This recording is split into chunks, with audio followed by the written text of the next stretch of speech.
نحمده ونصلي على رسوله الكريم أما بعد فأعوذ بالله من الشيطان الرجيم بسم الله الرحمن الرحيم رب اشرح لي صدري ويسر لي أمري واحلل عقدة من لساني يفقهوا قولي. دعا افضل ترین عبادت ہے. دعا اللہ سبحانہ تعالیٰ کے قرب کا ذریعہ ہے. دعا میں انسان اللہ تعالیٰ سے جب مناجات کرتا ہے تو اپنے دل کے غم، دکھ اور تکلیف کی فریاد کر رہا ہوتا ہے، اپنی محتاجگی اور اپنی بیچارگی کا اظہار کر رہا ہوتا ہے. ساری بڑائی اللہ سبحانہ تعالیٰ کے لیے ہے اور بندہ تو کمزور ہے، بندہ تو محتاج ہے، فقیر ہے، ضرورت مند ہے. ہم اپنی زندگی کے ہر مرحلے میں دعاؤں کے محتاج ہوتے ہیں. اللہ سبحانہ تعالیٰ سے مانگنا کبھی ختم نہیں ہوتا، ہر حال میں مسلسل جاری رہتا ہے. یہ اپنے رب کے ساتھ ایک دلی تعلق کا نام ہوتا ہے. اس لیے جب ہم یہ محسوس کرتے ہیں کہ ہمارا رب قریب ہے، ہمارا رب ہمیں جواب دیتا ہے، تو پھر ہمیں زیادہ سے زیادہ دعا کرنے کا شوق پیدا ہوتا ہے ہمارے اندر، اور ہمیں زیادہ سے زیادہ اس بات کی طلب اور تڑپ ہوتی ہے کہ ہم اپنے رب سے خوب خوب مانگیں. تو ہمارا رب ہمارے قریب ہے، ہمارا رب ہماری پکار کا جواب دیتا ہے. ارشاد باری تعالیٰ ہے، ان ربی قریب مجیب. اس کو پورے احساس کے ساتھ، شوق کے ساتھ، محبت کے ساتھ کہیں، ان ربی قریب مجیب، پورے یقین کے ساتھ، تاکہ آپ کی دعاؤں کے اندر ایک اثر پیدا ہو جائے، دعائیں قبول ہو جائیں. دعا مانگنے کے آداب میں سے یہ ہے کہ انسان سب سے پہلے اللہ سبحانہ تعالیٰ کی حمد و ثنا بیان کرے. ابن مسعود رضی اللہ عنہ کہتے ہیں، جب کوئی آدمی اللہ سے سوال کرنے کا ارادہ کرے، یعنی دعا مانگنے کا ارادہ کرے، نیت کرے، تو پہلے وہ اللہ کی ایسی حمد و ثنا بیان کرے جو اس کے لائق ہے، پھر نبی صلی اللہ علیہ وسلم پر درود بھیجے، اس کے بعد دعا کرے. تو گویا پہلے اللہ تعالیٰ کی تعریف، پھر درود شریف، اور پھر اپنی حاجت اور اپنا سوال. بس اس طرح کرنے سے ممکن ہوگا کہ وہ کامیاب ہو جائے، یعنی اس کی دعا پوری ہو جائے. مسند احمد کی ایک روایت میں آتا ہے، رسول اللہ صلی اللہ علیہ وسلم نے ایک آدمی کو نماز میں دعا کرتے ہوئے سنا کہ اس نے نہ اللہ عز و جل کا ذکر کیا اور نہ ہی نبی صلی اللہ علیہ وسلم پر درود پڑھا، یعنی جو آخر میں ہم اتحیات کو پڑھتے ہیں. تو رسول اللہ صلی اللہ علیہ وسلم نے فرمایا، اس نے جلد بازی سے کام لیا.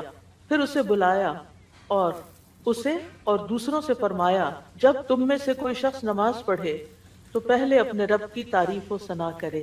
تو ہم نماز شروع کرتے ہیں اللہ اکبر کہہ کر، تو سب سے پہلے ہاتھ باندھ کر کیا کرتے ہیں؟ سبحانک اللہم و بحمدک و تبارک اسمک و تعالی جدک. اللہ تعالیٰ کی تسبیح بیان کرتے ہیں، حمد کرتے ہیں، اللہ تعالیٰ کی بڑائی بیان کرتے ہیں. اس کے بعد سورۃ الفاتحہ پڑھتے ہیں تو وہاں بھی اللہ تعالیٰ کی سب سے پہلے حمد و ثنا کرتے ہیں، اللہ تعالیٰ کی صفات کا ذکر کرتے ہیں، پھر اس کے بعد دعا مانگتے ہیں. اسی طرح جب ہم نماز کا اختتام کر رہے ہوتے ہیں تو نماز کے اختتام پر بھی ہم اللہ تعالیٰ کی تعریف کے بعد پھر ہم درود شریف پڑھتے ہیں، اور نماز کے بالکل آخری حصے میں پھر جتنی چاہیں دعائیں مانگیں، پھر دعائیں قبول بھی ہوتی ہیں. تو یہ نماز کے اینڈ پر، یعنی پہلے حمد و ثنا، اللہ کا ذکر، تسبیحات، جیسے رکوع میں تسبیح، اور پھر رکوع سے اٹھتے ہوئے اللہ تعالیٰ کی تعریف، اور پھر مختلف یعنی ارکان ادا کرتے ہوئے بار بار اللہ اکبر کا کہنا، اور پھر اس کے بعد یہ کہ جب سارے کام پورے ہو جاتے ہیں تو پھر اللہ تعالیٰ سے مانگا جاتا ہے کہ اللہ تعالیٰ تو ہمیں عطا کر. تو جس نے پہلے اپنے رب کی تعریف کی، پھر نبی صلی اللہ علیہ وسلم پر درود پڑھا، اور پھر اس کے بعد دعا کی، تو اس کی دعا قبول ہوگی. جہاں تک اللہ سبحانہ تعالیٰ کی تعریف کا، حمد و ثنا کا تعلق ہے، تو اس میں ہم قرآن مجید کی طرف اگر رجوع کریں تو سب سے بہترین ثنا اور دعا اور اللہ تعالیٰ کی تعریف کا آغاز سورۃ الفاتحہ سے ہوتا ہے.